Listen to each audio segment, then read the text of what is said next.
welcome to another episode of Talk Uncensored. You know me, I'm your host, April Hogan, and I have the lovely pleasure of having another host with me, and I'll let you introduce yourself.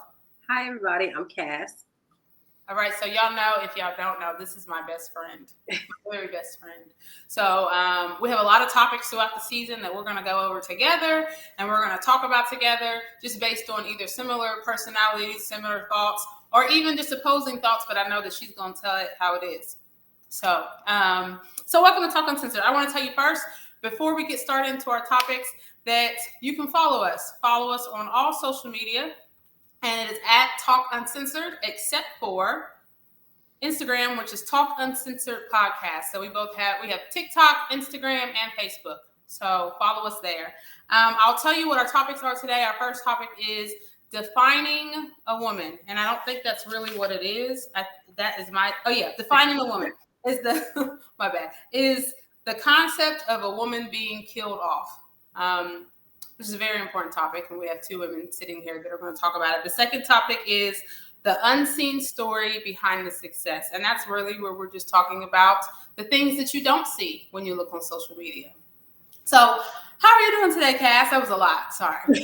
No, you're fine. I'm good. I'm actually really good today. It's beautiful outside. The sun is shining. I couldn't be better. Okay, so you guys, those who know, who've watched the episodes before, especially in season 3, I'm in Florida. And Cass can tell you where she's in North Carolina. Right. So we're in two different parts of the world, but to make this show the way that I need it to be, we're going to come together on one podcast for you guys. So before we get started on our first topic, I want to go ahead and take us out to a quick commercial break. So we will be back after these messages. At Wise Grow FI, we understand your time is valuable, which is why we make it easy to get the money you need for whatever you may need it for.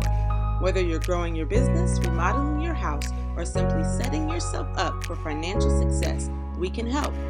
Wise Grow FI makes getting a loan as easy as 1, 2, 3 with flexible terms and interest as low as 6% APR. Apply now at wisegrowfi.com, fostering a new generation of wealth. Hey, welcome back, everyone. Once again, I am Cass. And I'm April Hogan. And our first topic that we're going to talk about is actually a very controversial topic. So I do want to say ahead of time that these are just our personal opinions. Whatever is said is our personal opinions, and it's not meant to offend or talk down on anyone. It's just our opinions. So defining a woman. So when you think of the concept of women being killed off,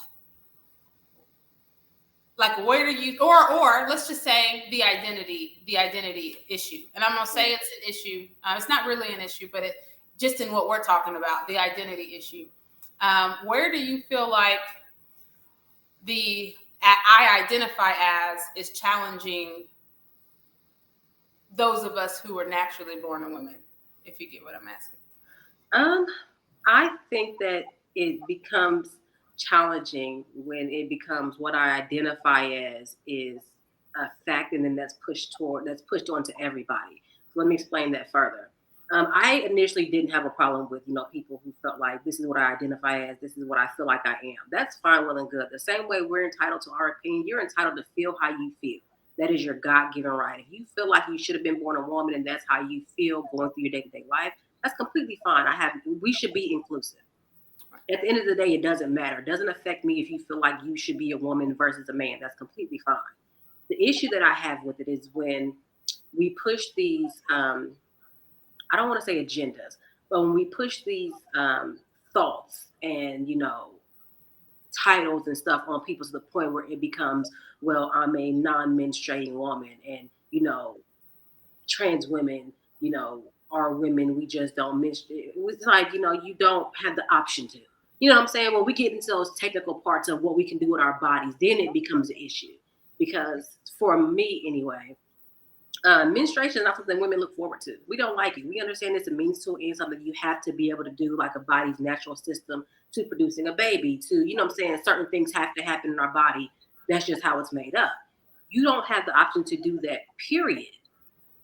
So when you try and hone in on every aspect of who we are as women, and then it becomes, well, I'm still you, I just can't do this. And there are natural women who don't menstruate. If something is wrong with us, Right. it has to be something is wrong with us for us to not do that. In the instance of you can't do it because you weren't created that way. Right. So you can't strip down everything about being a woman just to make yourself feel included. That's Right. my only issue with it. So my thing is along the same lines, even not recognizing that there are differences in the sense of strength, in the sense of build. So I'll say one of a huge controversial thing that has happened a couple of times are like when there's a woman that or a male that identifies as a woman but was created as a male. All right. So I'm going to say you are what you identify as, but creation, you were created with the strength of a man, not the strength of a woman, the speed of a man, not the speed of a woman. Mm-hmm. You shouldn't be doing bodybuilding against a woman. So you shouldn't be in a strength competition or a sports competition with a woman, and then you get first place based on the fact that you are built different. So when we don't understand the boundaries of, all right, like you can identify what you want to identify as, you can dress however you want to dress, you can wear what you want to wear, you can love who you want to love, that is okay. Right. The difference the difference that I kind of find where I may get a little offended is not recognizing that there are certain things that we have to deal with as a woman. Mm-hmm. So don't try to change everything to fit you. So like the pads, there was a story some years back that pads shouldn't say women's on them, but we're the ones who need them. So why not? So because even if you identify as a woman, you're not going to get a period to need them. So why should that be offensive to you? Right. It's almost like finding everything an offense. And I guess that's where my issue is. It's like you're allowed to be offended by everything, but then the rest of us aren't allowed to be offended. Or you're allowed to state your opinion and what you want to do and how you want to do it, but the rest of us are not allowed to say, hey, I'm not in full agreement with that because I actually have to go through my breast aching. I actually have to go through delivering this big ass baby. I actually have to go through, you know what I'm saying? Like, and that's great that if you had the choice, you would do that. That's great. If I had the choice, I probably would. Exactly. Definitely wouldn't. So just understand that regardless, there is a difference. Yeah. And then just respect the difference. That's all. Just like we're going to respect that you are who you are and who you choose to be. Respect that we are who we are and don't tell us there's no difference. Right. Because there definitely is. And even going back to your point of, sports, I've always said that the reason why I don't feel like they should be inclusive is because at the end of the day, you have to take supplements to alter your genetic makeup to make you, less testosterone, more estrogen, make you more feminine. If at any given moment you stop taking those supplements or don't have access to them for whatever reason, you're going to revert back to your natural state, which will inherently put you in a different category than we are in. Right. That's not natural. That shouldn't be included in our sports. And generally with sports, you're taking like sports, bodybuilding, weightlifting, any of those, you're taking supplements to make you stronger. Right.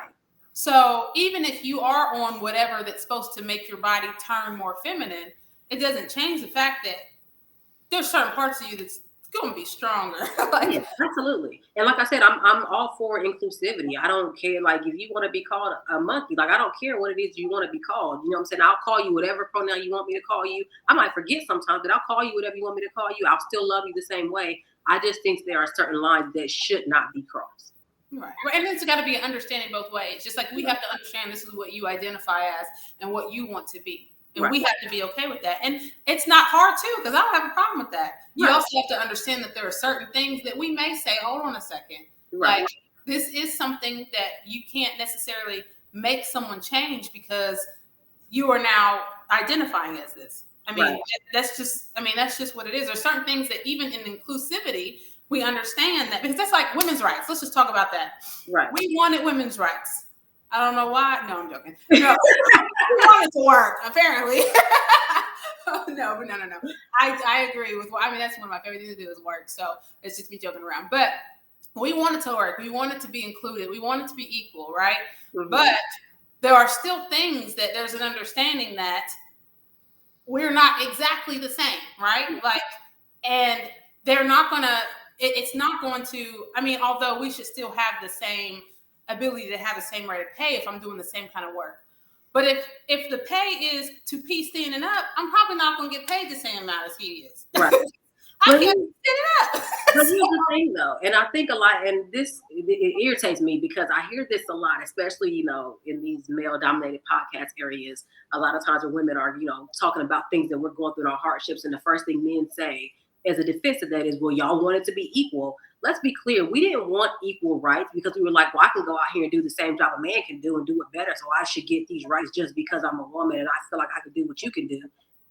Being a single mother or having to take care of a family has been something that women have had to shoulder that burden going back since the beginning of time, whether we wanted to or not.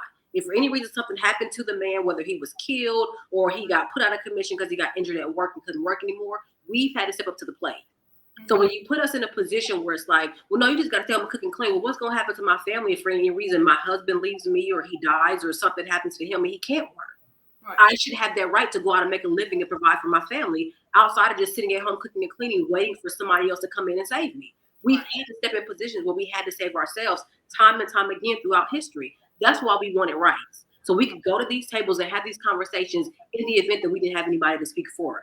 We didn't choose this life. It chose us. I mean, I feel like I speak for a lot of women when I say if the world was set up in a perfect world, if it was just a man is always going to be there to provide for you and take care of you, and you didn't have to go out here and work as hard as you do, we probably would just sit at home and be okay taking care of the children, knowing he was never going to leave, never going to hurt us, and always provide for us and take care of us. Mm-hmm. Well, and then understanding that part of the women's right piece is just understanding that we have value. Right? Yeah. Like that's even the black and white argument is understanding that we have value too, right. Not just you, like you're not the only one with value, just like you can contribute, we can contribute. Right.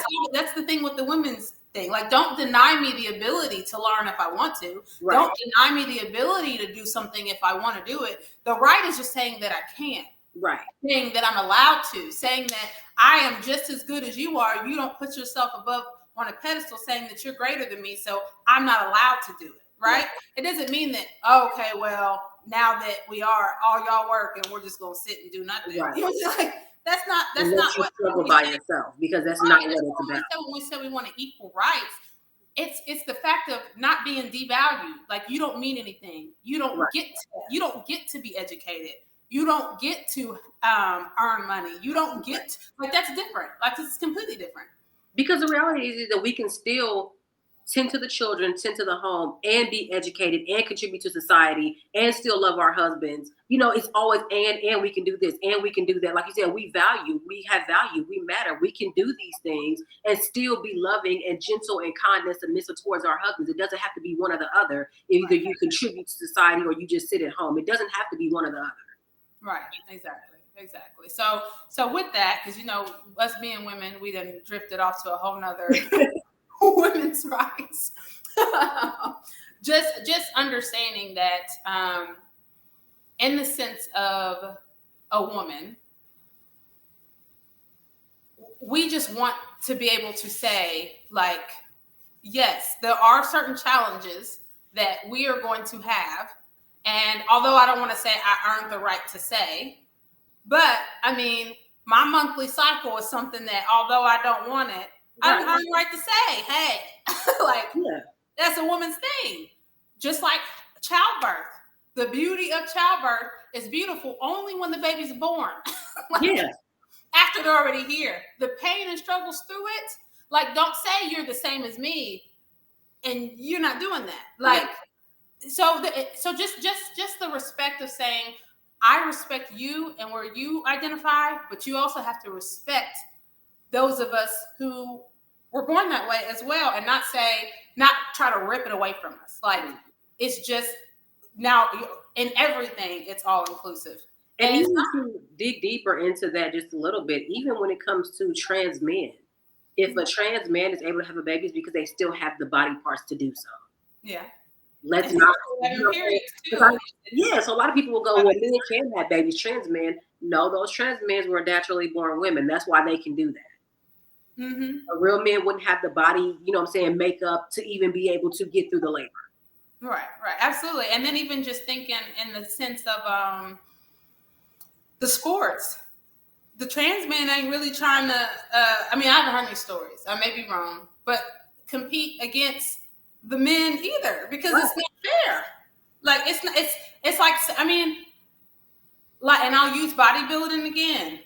If we talk about the level of a bodybuilder that a man can get compared to a woman. Now, don't get me wrong. I see some cut up women. Yeah. Some cut up women. But there still are levels that our body is not made to do. Right. There's still levels that can harm us if we take it too far, compared to a man. Although it can harm him, will take a lot longer to harm him compared to us. Right. So there's always going to be that, okay, let's take it as evenly as we can, but there's going to be a part where one is going to go just a little bit more. If you're a natural born man, you're always going to be a little bit stronger than the one that identifies. Right. That's just what it is. If you are someone who identifies as a woman, you're naturally going to be a little bit stronger than the one who actually is a woman. Right. So let's just make it fair in the everyone accepting. Let's make it fair too. Right. That's my biggest thing. Let's just make it fair. Agreed. So we're going to go ahead and go on a quick break. When we get back, we are talking about, we may cover a little bit more on this because there is something I want to tell you about, Cass, that we experienced yesterday. So I walked in a Pride Festival. So that's to let you guys know, I literally love everybody.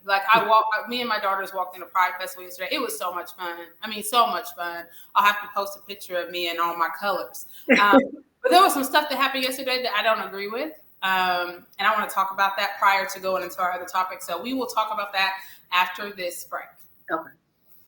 Tune in to Talk Uncensored every other Thursday at 7:30 p.m. Eastern Standard Time on YouTube/Talk Uncensored.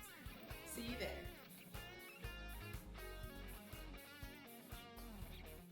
And welcome back to Talk Uncensored. You guys know me, April Hogan.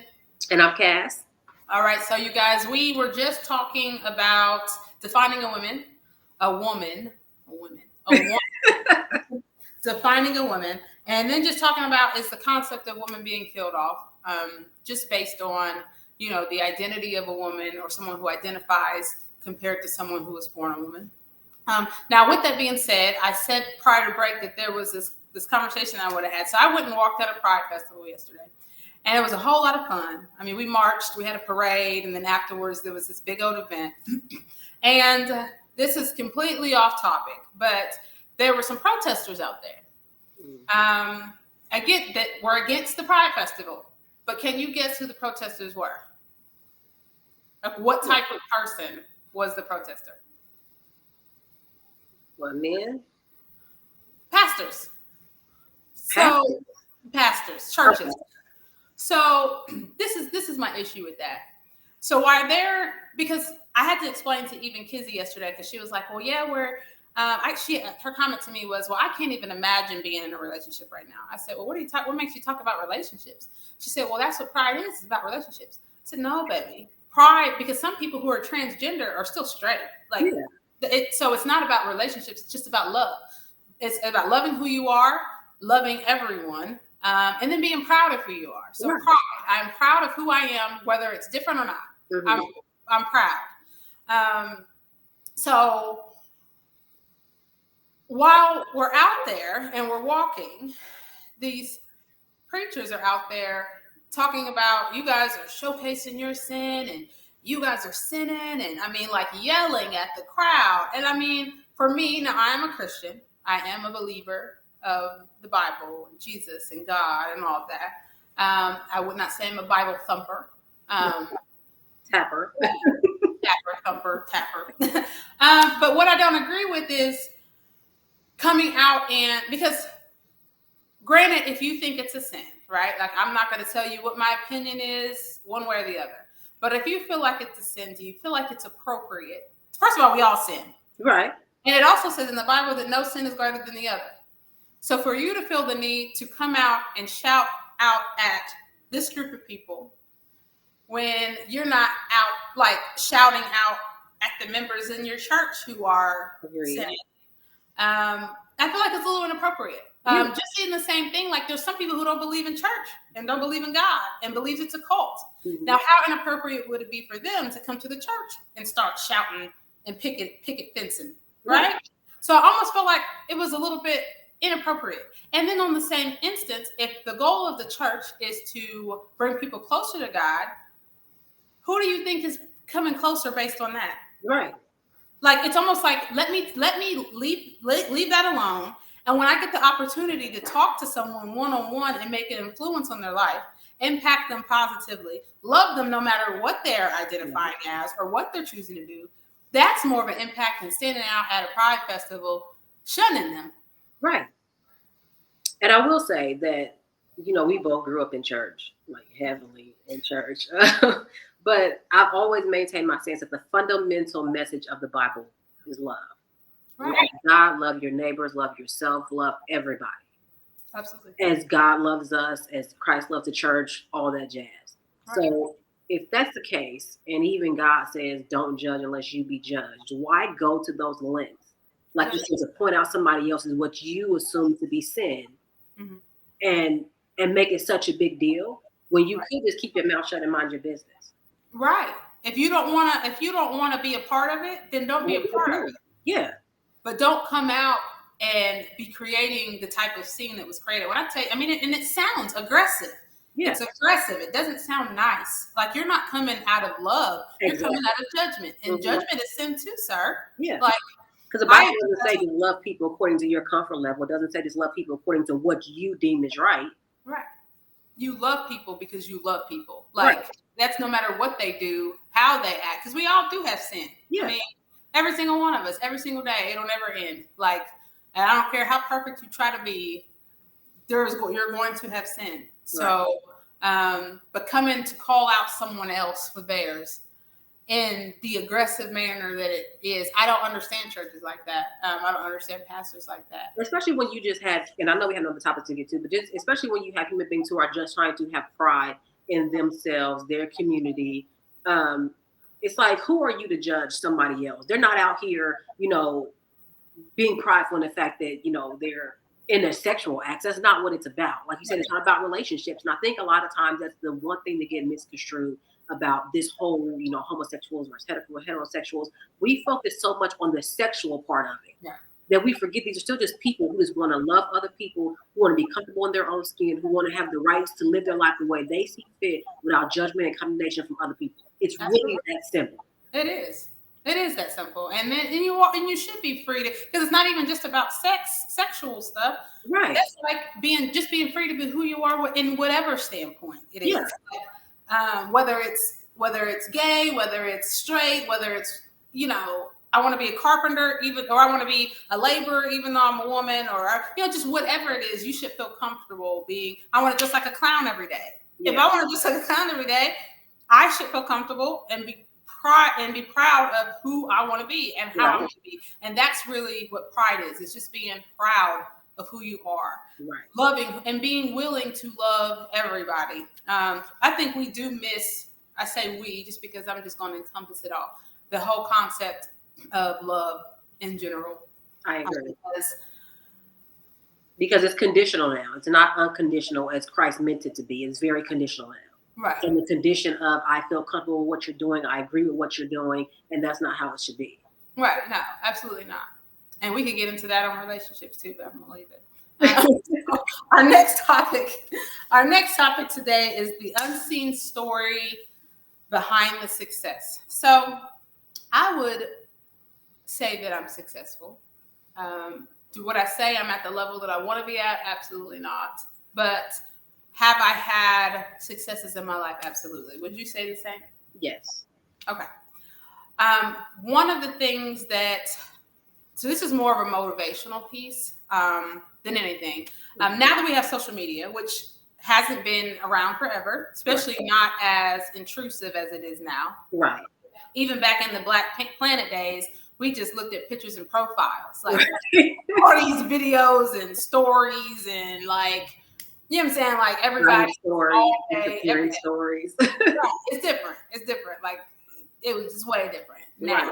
Right. Where we can be a lot more intrusive, or we can present a picture that we want to present. Right. So just in the thought of what we see on social media, generally 9 times out of 10, especially someone who is working towards success, you're going to see the good part. Like you're going to see the pretty picture. You're not going to see the not so great part. And that doesn't mean that that person is perpetrating something. It just means the private life is the private life. And that's the way they want to keep it. But it is important sometimes to talk about what happens behind the scenes, because it is our job to help motivate other people. So one of my favorite phrases is, are you an influence or an influencer? Because there's a difference. Right. An influencer is someone who creates a picture and gets a lot of likes and follows and all that, but may not be actually influencing a change or influencing a transformation. And influence means that I'm taking my story or I'm taking my experiences and I want to help you based off of what I've been through or what I've done. So I'll ask you first, and kind of go into mine. So in the sense of like because I mean, we're still working towards successes. Right. In the sense of like your rise to success or your journey, I want to say rise, your journey to success. What would you say are some of the periods or some of the things that have happened or things that are happening? You don't have to talk about right now. You don't have to get super deep in it. But that kind of what other people don't see, that you could kind of tell somebody else, hey, like this happens not to just you. So keep pushing through it. Yeah. Well, first I will say that you do have those people who we like to call oversharers. You do have those people who tend to overshare everything about their journey on social media. And then you have people like you and myself who tend to be more private. And like you said, it's not so much as hiding stuff, but it's realizing that because we do live in the age of social media, you open yourself up to judgment, to ridicule, to gossip, to, rumor mongering, all that type of stuff. And then you also got to remember that, we have children, we have family who will be affected by things that people say about us, whether it's true or false. So for myself personally, a lot of things that people don't see is the losses. And that's because those do take a profound impact on you. We're both entrepreneurs. We're both in a position where we're trying to build generational wealth that's never been done before, by people in our family before us. We're trying to, kind of break the mold and step out and create something new for generations after us, for our kids and their kids. And so that comes with a lot of losses. That comes with a lot of doubt that people don't see all the time. We want to come off as these strong women who got it together. And, like you said, to some people, it may seem like we've reached a certain level of success, but you don't see those losses and those breakdowns. You don't see that doubt and that fear of, am I going to make it? What if this goes bad? Then I got to start over. The repeatedly having to start over. Like there's been some big losses. There's been some big failures that could have wiped us out. There's been times where I've been like, you know what? I don't want to do this anymore. I don't want to be burdened with having to be the one in my family to break these generational curses and, break out of this mold and try to accomplish something bigger, because I've been failing a lot. People don't see that time where you're like, I just want to give up. I don't want to have to shoulder this burden anymore because it is too hard. But even in those dark spaces, because, I'm kind of going through it right now. I just moved from Ohio, North Carolina. I don't know anybody here. I've met a few people, but at the same time, and my dad always has told me, like, you're going to need people. You're going to need help. You can't do it by yourself. But sometimes even having to go to people and say, hey, I need help, it also makes me kind of feel like a failure in itself, because it's like, okay, this is going to bite me in the butt later.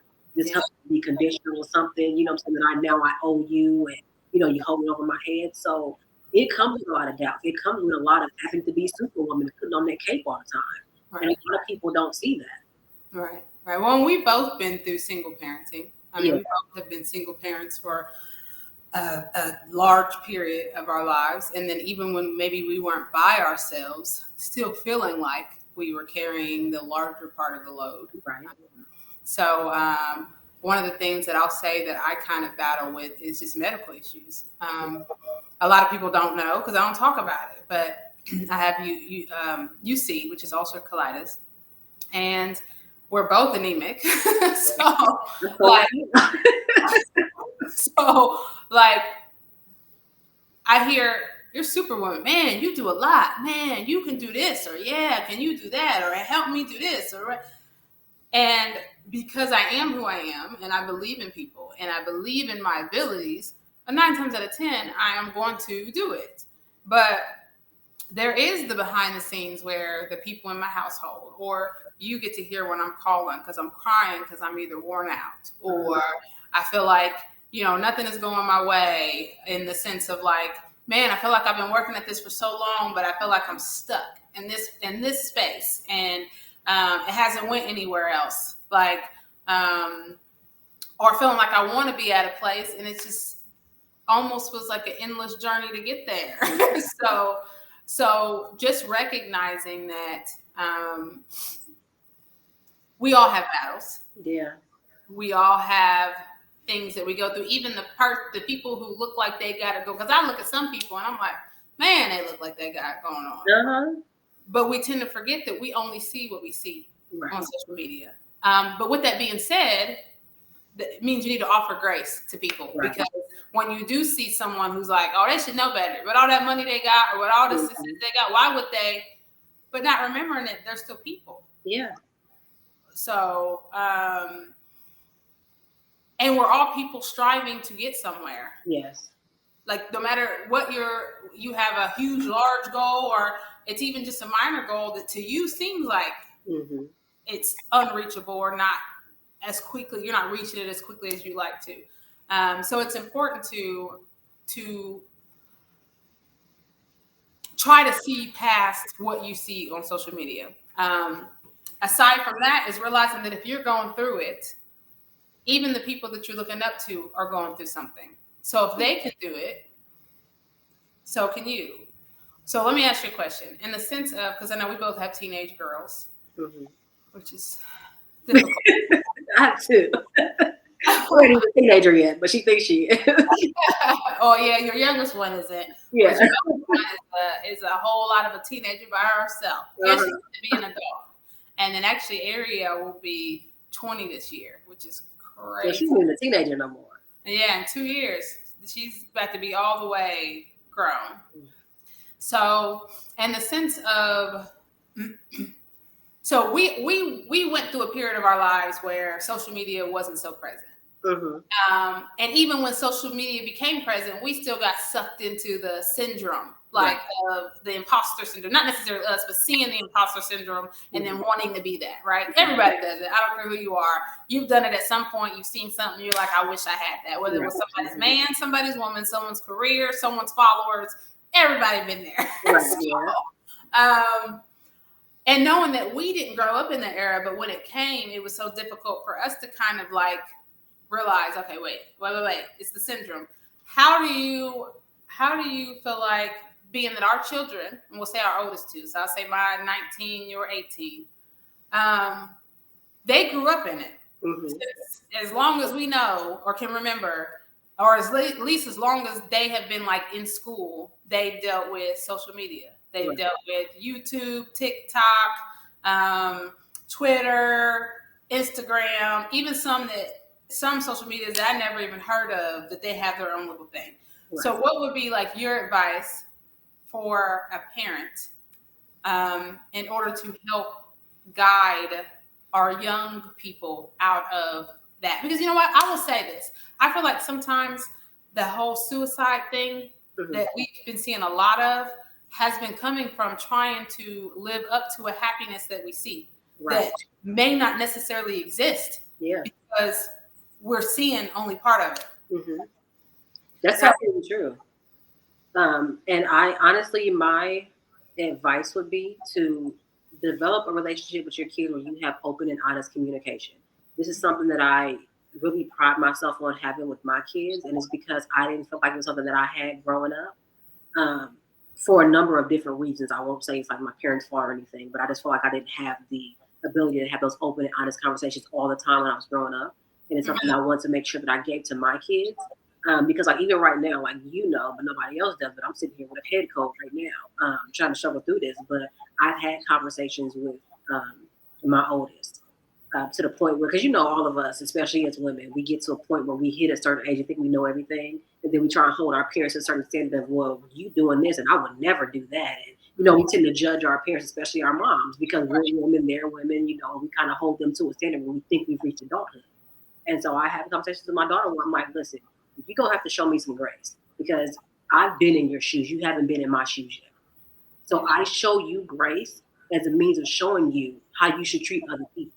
When you go through things and you go through learning curves, it's easy. It would be easy to just jump in and judge you and say, well, I didn't teach you that way. You should know better. And that's just stupid to tear you down. But I show you grace, number one, because I don't want you to be so consumed with this idea of perfection that you think you need to live up to that's not realistic, because we all fall short. We're all human. We're all flawed, including me. Right. And while you may look at me like, well, you're my mom, you should be up here. At some point, as you begin to rise up, you're going to think that we're on the same level. And number one, we're not. But also, I need you to understand that I'm still going to make choices that you're going to agree with.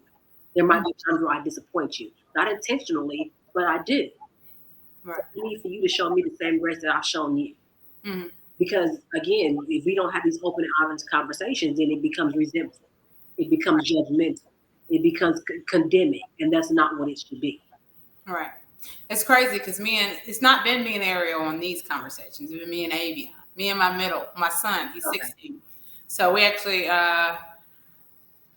so I actually just had this conversation with him recently where I have to remind him, like, there are certain things that as you grow, you're growing. And I'm used to little you, little you who mommy could do no wrong, or what everything mommy does is funny and, whatever. To now you're growing into a young man. And as a young man, everything mommy do ain't funny. Like certain things like you don't like, but I don't know unless you tell me. Right. So just like I'm consistently growing and changing. They say every 7 years you change. You're consistently growing and changing, and a little bit more for you because you're growing into a grown man. You're growing into a man. You're having experiences that I don't get to see. Right. You're not telling me all of it. Hopefully you're telling me the most important stuff. Yeah. But some things that I'm going to have to learn as I go. So I feel like sometimes they do have this like, well, mom, you should know. Mm-hmm. No. Like, because knowing means I know you. And not that I don't know you, but I'm also, as you change, I have to learn the new you. I have to learn as you grow. We get into a mommy mode where it's like, you want to say you know everything about your kid. Yeah. You want to say, I know your favorite color. I know what you like, your favorite food. Because you don't ever want to be one who says, well, I don't really know you like that. Right, yeah. Right. So, and of course, it doesn't mean you don't know them. It's just that things change. Mm-hmm. Y'all change every other day, it feels like. So, that being the case, you have to give me grace. And the 7 words I told him, like, you have to give me grace. Just like I have to give you grace to understand that as you get older and I'm changing, there's certain things that I'm not okay with that. Yeah. Because it's being presented differently as you're older than it was when you're little. Y'all see things differently now. You not only see things differently, you get to see more. Things that you didn't understand when you were little, you see it a different way. And even though you still may not understand because you're still not an adult to understand to the level that I understand, you still have your own understanding. Mm-hmm. So being that you have your own understanding, sometimes you may overstep a little bit. And I got to tell you, so just like I have to give you a level of grace, you have to give me a level of grace. I will say I agree the conversations, which he told me the other day. He said, I just hate having these conversations. But we got to have them. They're necessary. Yeah, he told me, I'm just going to stop being funny because I'm sick of having these conversations. No, this is how we learn each other. Mm-hmm. It's to have these conversations. And it sucks sometimes having the intimate conversations where everybody's kind of crying and everybody's feelings are getting hurt because everyone's telling each other how they really feel. But if we don't have them, then, because I will be honest, not too long ago, that boy made me cry. He told me something that he didn't like that I've been doing forever. And the way he kind of expressed it was he was just over it. Like, So I just was like, take it back a little bit. I was like, but you got to remember, I don't know this stuff unless you don't think. So, and not to try to be some kind of way, because he wasn't disrespectful, and I wouldn't let him be disrespectful. He knows, like, emotional mom will flip in a minute if you get disrespectful. That's not going to happen. I'm not going to let you be that way. But I will let you talk to me. Like, I need to know. If I don't know, then we just recreating curses. And we talk about breaking generational curses. We just recreating them. Yeah.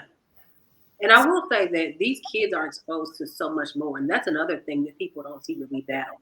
Because when it's one thing before when you were trying to, create a business or start something and put it out there and you had to just strictly go by word of mouth. Now, if you try to put something out there, people can go online and be like, oh, it's not selling. Ain't nobody clicking on it. Ain't nobody liking it. That means it ain't going to mean nothing. And then they'll go tell somebody else, oh, she got her little business, but it ain't doing nothing. Technology has made everything so much faster. You have access to everything like rapidly. And you can influence people to do or to not do something based on you just getting online and sharing your opinion. If one person has a bad experience or for whatever reason doesn't like you, they can go online and be like, oh, well, yeah, I don't like her because she did this to me 10 years ago, so don't go support her. Those are two battles that nobody sees that you're fighting with. You're fighting with the numbers and the algorithms. And those are other hardships we have to go through. But then on top of that, we have our kids who are dealing with this as well.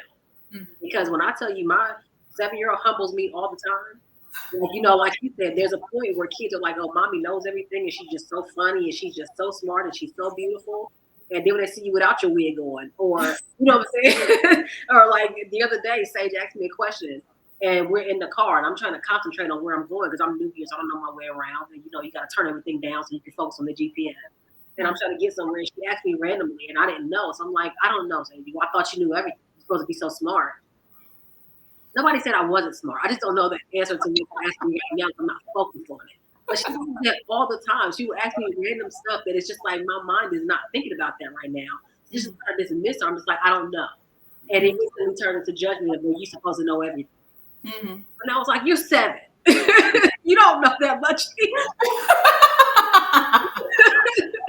But I think it's important to let them know. I'll say one thing I valued about Ariel, or me and Ariel's relationship growing up. Especially since most of her life, I was a single mom. So there'd be times where Ariel would get beyond herself and she'd expect mommy to just have it all. Because there was times that, a lot of times where money was good. So at least good enough for them to feel like we was balling. Like, even though we may not be balling in everybody else's eyes, in their eyes, like, mommy's taking us on trips and mommy's shopping for us and mommy's buying this and mommy's buying. So to them, that little stuff is like, mommy's got it. And I remember having to explain to her one time, like, listen, let's sit down. I want you, because, I think she was like at least 8, 7 or 8, more like 8 or 9. I said, I want you to get a piece of paper. Got a piece of paper. I said, this is how much mommy makes a month. So I had her write it down. I said, all right, this is what mommy has to pay. I have to pay rent, right? How much it is. I have to pay electricity, right? And I had her list the bills. I said, now I want you to get a calculator. I want you to calculate it. She calculated. This is how much I pay throughout the month. So now I want you to take what I make. I want you to minus that. She looked. Right. So I don't think, and not that anyone has to go down to that period, but I feel like that now that she's older, that benefited her because she didn't. That whole thought that, oh, I have to live up to who mommy is, or mommy's rich, or mommy's got this, or mommy's this smart, or mommy can do no wrong. Now I have to try to live up to that, knowing that no, mommy's flawed. Yeah.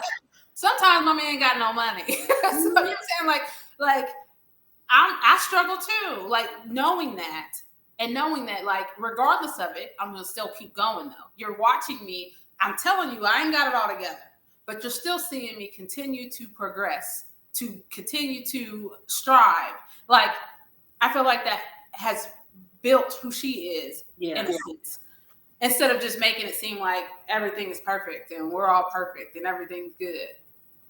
Because we're not, and it's never going to be. Right. And kids, I think the more, and that's why I said these open, honest conversations are very important, because that was something transparent that you did with her that allowed her to see it in a way where she could understand it. Right. I find myself having to do that with Sage. And again, she's 7. So when I was 7, I wasn't thinking about my parents' finances. Right. But also when I was 7, it was when we go in the store, don't ask for nothing. So I wasn't even thinking like I had a chance I could get this toy because I knew if I even asked, I was going to get smacked in the mouth. So I wasn't thinking about their finances like that. And these kids today are different. Because people would say, like, her dad makes good money. And, that side of her family obviously comes from money and things like that. So in her mind, she's just like, the sky's the limit. Like, she doesn't care. Like, in her mind, if mommy says no, grandma got money, daddy got money, grandpa got money, Pinky got money. Like, somebody got money, they going to buy it for me. And because she sees, like, she knows that mommy has her bank account that has money in it. She knows that grandma keeps, money, like tips she gets from customers at the store in a jar. She has money that's built up, and like once a month they'll go ahead and count it. So she'll come back. I got $700 in my, piggyback at grandma's house, and mommy got me an account, and daddy got money. So there's times where we'll be in the store, and I'm like, no, you can't have that right now. Well, where's my money? I know I got money. I'll buy it for myself. You don't need it. Right. In her mind, it's just like, I got money circulating in and all around me, and I should be able to use it and do whatever. And it's like, no, that's not the way it works. Right. You just go out here and just blow money because you think you got it like that. That's not the way it works. And you don't just get to bounce through people like somebody's getting it for me because I want it. So I have to have these transparent conversations with her, like, yes, mommy does make money. Mommy also has investments. Mommy also has bills. Daddy has bills. Daddy has to pay, you know what I'm saying? So it's making these kids understand that we, like you said, we are flawed. We do have other things we have to do besides just being your parent. Like, we have whole lives that we're trying to build for you in the long run. It's not all about instant gratification right now. Right. I'm learning that these kids are not too young for you to have these conversations. Well, and it does make a difference. You brought up a point about like her dad, where she knows if she asks you and you say no, even if you got the money, the answer is just no because you don't need it right now. Right. That she can call him. I have that issue where if mom is not doing it or mom says no, then dad will. Or even if it maybe not that I said right away, like maybe I didn't say today you can't have pizza, but maybe a week ago I said stop calling and just asking for pizza. Well, because a week's went by, now it's okay to call and ask for pizza. So it's just like that consistent battle of, listen, like everyone's not going to be at your beck and call. So their dad learned the hard way because he kept buying them pizza. Even when I said they don't need pizza all the time. If you want to send them something, the $40-something you send on pizza, you can just send in groceries so they can have the groceries and it lasts longer than to keep buying pizza every other day. Well, then one day he told him no, Avion had a fit and hung up. But as much as I'm not going to let him do that, so I have the conversation with my son. Also, you created that monster because I told you already to stop doing that. Mm-hmm. And you did it anyway. So now you see what's coming of it. You created the monster who feels like if he don't get pizza, you not doing them right. So it is a little bit of a piece where we have to come together as co-parents and have an understanding too. Otherwise, it makes it difficult. But these are all the behind the scene things that people don't see that you battle with. And I know some people are going to say, well, co-parenting is part of you building success. It is, but sometimes co-parenting relationships can be hard. So when you're trying to build a company, you're trying to, like you said, break generational curses, and you're trying to put yourself in a better position and reach these levels of success, and then you have this co-parenting situation that's not what it's supposed to be because you guys are constantly arguing and bickering, and they're casting doubts on what you're trying to do. Like in the event of me coming here, I realized that it made it significantly harder for him because they have a close relationship and he's in Ohio and she's here. And I realized that puts, a strain on things. So when you're trying to work towards something, you do have that guilt of, okay, I took her away from her father. And now they're 8 hours apart. You feel guilty over that. Mm-hmm. That's just one more thing behind the scenes that people don't see. People look at me now and be like, oh, she done moved out of Ohio and she's in North Carolina living her best life.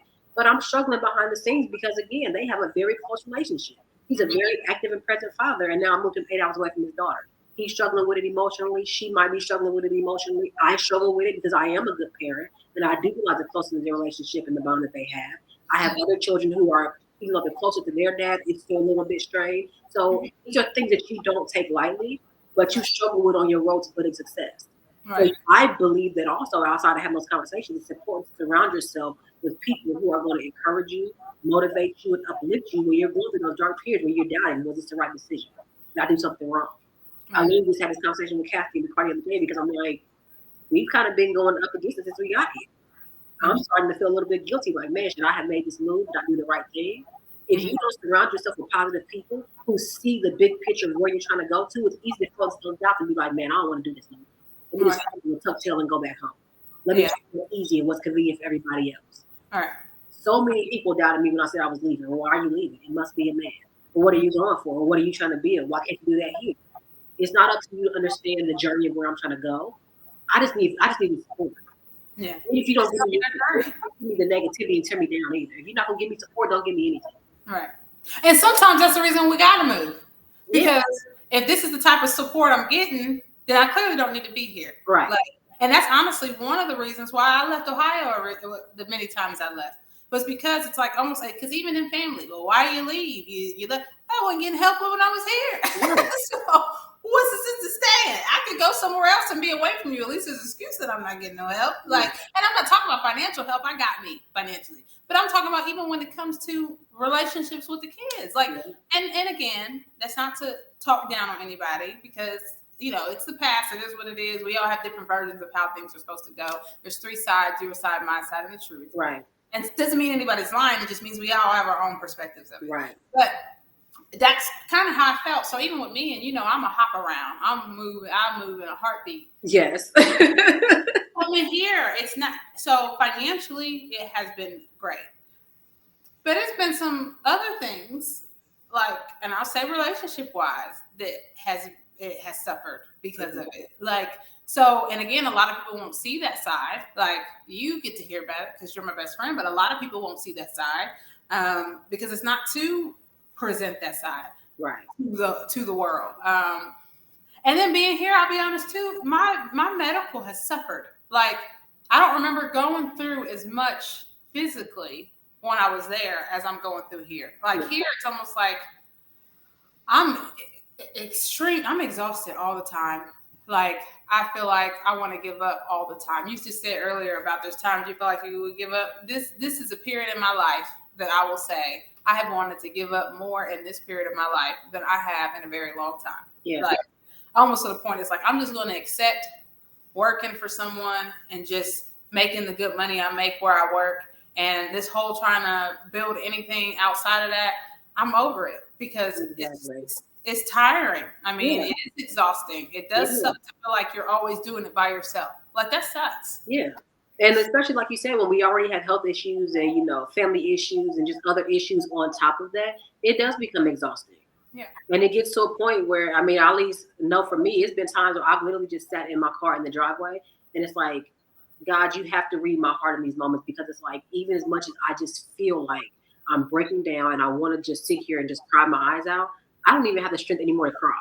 Mm-hmm. Even though I feel so broken down and defeated right now, in the back of my mind, I'm still thinking, how else can I make this work? What else can I do to make this work? Even though I don't want to move forward no more, I know I can't stay in this space. All right. But what do I have to do to just get out of this mud trap right now? At least get me to that point. Right. It's I can't even cry anymore. I just got to figure out my next step and I have to keep moving. Mm-hmm. That's to me, I think that's the absolute lowest of the low. Because it's I know I can't lay here and die. Mm-hmm. But I also know I don't have any more strength to keep going. To the point where I can't even cry. So it's just get me out of this. Let me go somewhere peaceful and comfortable to die. Like you said, if I gotta work for somebody else for the rest of my life and just do that, then I'll do that. But I can't even keep going right now. All right. And you made a good point earlier about times when you feel like that, making sure you have people around you that you can go to say, hey, no, that's not what it is. Now, both of us are very prideful, so it may not always be easy to go to somebody and say, hey, this is where I'm at. This is how I feel. I don't feel like but it is a vital thing to have. To have somebody that you can go to and say, hey, I'm at what I feel is the end of my rope. We know it's not, because at the end of the day, God does all things and it's not up to us, it's up to him. Right. But it does feel like sometimes, look, I'm at the end of my rope. Yeah. I don't know what to do next. I feel like I've tried and exhausted all options. Yeah. And none of it's working. Especially when you feel like you've been in that season for a long time. It's just like, okay, I feel like because I mean, you know how, like you said, we're both prideful. We're both, strong, independent, but we're also both very prideful. Sometimes it gets embarrassing. Yeah. Feeling like you're having the same complaint, like you've been in the same season of lack and doubt and just it not working out for so long, where it's like I feel embarrassed even having to tell you that I'm still struggling with this because it feels like I've just been in this space for so long of nothing working out. Right. Well, I know this isn't about us, but I'm here. I know you're here, and not that every time we get to a breakdown space we call each other, but I feel like I know that if I get to a point that I can't bear it, I know I can go to you, and I'm hoping that in the same space that you can come to me. Absolutely. I'm in no place to judge nobody. Yeah. I mean, seriously. So I say that just to say, like, it is important to have somebody to, and sometimes that somebody, you may need to evaluate who that somebody is, because sometimes if you're somebody, it's not actually helping. Like if you know that if you don't feel like you can go to that person and that person's not going to be judgmental or not going to go tell somebody else or not going to tell you, well, this is why you like this, like, then that's probably not the person. Right. And if you don't feel like you have somebody, it is okay to get a therapist. It's okay to get a counselor. So that way you have someone that's non-biased, that don't know nothing about what you got going on, and just speaking from a professional space. But getting it out is important. Like getting it in is not helpful. And even journaling. Like I'm a very big advocate for journaling, because sometimes there's things that you can't say that you just write it down, and then to be able to go back and look at it once you've gotten to a better space, and then evaluate and look at where you were then and how your mindset has changed, how your emotional state has changed. All that stuff, it helps. Like well, you said, just get it out. Yeah, when I was in the Army, I used to write letters to Jesus. Like that would be my letter to him. And it would be basically me telling him what I'm going through, how my day is going, but it'd be good or bad. It wouldn't just be when things are bad. But I would let him know this is how, and that was my version of journaling. It was like my letters to him, let him know, like, this is how I feel. This is where I'm at. This is what I need you to help me with, and sooner than later, because I don't see you in this area. Although I know you're there, I don't see you there right now. Yeah. But yeah, I agree. Journaling is a great outlet, and it's in your own words, in a voice that you trust, which is yourself. Exactly. So yeah, I agree. So we're going to go ahead and go to a commercial break, because we did stay on this one a little bit longer. We kind of went off topic, but it's okay. It's important. We do have a book called Putting Back the Pieces, where we talk about mental health, and we talk about the different struggles that we have went through, but aren't just our type of struggles. They're struggles that a lot of people have been through, and how we have combated them. And I say it that way because it's not a one answer answers all. We know the solution, and this is what you need to do. No, we're just telling you how we have either handled it or what we're still currently doing in order to kind of walk through that journey. So we'll talk a little bit about that after the break, but we're going to go on a quick break, and we'll be back after these messages. At Wise Grow FI, we understand your time is valuable, which is why we make it easy to get the money you need for whatever you may need it for. Whether you're growing your business, remodeling your house, or simply setting yourself up for financial success, we can help. Wise Grow FI makes getting a loan as easy as 1, 2, 3, with flexible terms and interest as low as 6% APR. Apply now at wisegrowfi.com, fostering a new generation. Welcome back to Talk Uncensored. We're at the very end of our show. I do want to first remind you to subscribe if you're here on YouTube. Also, follow us on Instagram, TikTok, and Facebook, Talk Uncensored. Or if you're on Instagram, it's Talk Uncensored Podcast. You can also see these online at www.talkuncensoredpodcast.com. And you can see this episode and past episodes. I said before I left that we were going to talk a little bit about our book. I will let Cass kind of give you a synopsis from her perspective about Putting Back the Pieces before we end the show. Putting Back the Pieces from Hurt to Healing was a book that we co-wrote together. And it started based off of a group that we had called Healing the Melanated Soul, where we got together with two of our other friends and we just would have like weekly or bi-weekly meetings talking about things that we've all been through, things that have hurt us and how we came out on the other side of that hurt to healing, to finding grace, to finding peace, things that we were still struggling with that we hadn't found peace yet. And I mean, we talk about everything from divorce to interracial relationships to co-parenting to relationships with our own parents, from, child abuse to sexual abuse. Like we talk about a wide variety of topics, a superwoman complex. We talk about everything in this book. And there are things that, like I said, we still might struggle with. There's things that I thought I had healed from that I came back to realize that I just suppressed and hadn't healed from. That I'm currently struggling to heal from still. So we talk about everything, and I believe there's something in there for everybody. Absolutely, absolutely. So my son started reading that book. He was trying to find a book before school started to read, and he went in there and he seen that one. He's like, oh, okay, this one will be easy to read. And he started reading, and when I tell you, he comes back, well, I didn't know y'all went through that. Well, I didn't know that happened. Like, well, so. And you know what? Cassie did that too. She started reading it, and she texted me one night, and she was crying. She's like, "Oh my God, I didn't know some of the stuff that you had been through that was in this book." She's like, "I just didn't know." And that's another thing that we deal with on our road to success is a lot of times people just don't know because we choose to keep certain things to ourselves. Like we said earlier, people just don't know the internal struggles that we've had to come, from in past chapters of our lives that have switched over to new chapters in our lives that we're still trying to get through to get to the end of our chapter. So. Right, absolutely. So you guys can get Putting Back the Pieces by Cassandra Woodford and April Hogan. And I gotta say her name because if you need to look us up on Amazon Prime, you look us up by both names. So you can find it on Amazon Prime. You can also find it on Barnes & Noble. Did I tell you it's on Barnes & Noble? Yes. Okay. Also on Barnes & Noble. I do have a copy on my website, which is arichinnovations.com. But yeah, you guys make sure that you go get that book. Thank you so much for tuning in today. It was such a pleasure to have you on cast, and I look forward to our next one together. Remember that we air every Thursday at 7:30 Eastern Standard Time, 6:30 Central Standard Time, every other Thursday. So not next Thursday, the Thursday after, every other Thursday. And we look forward to seeing you there.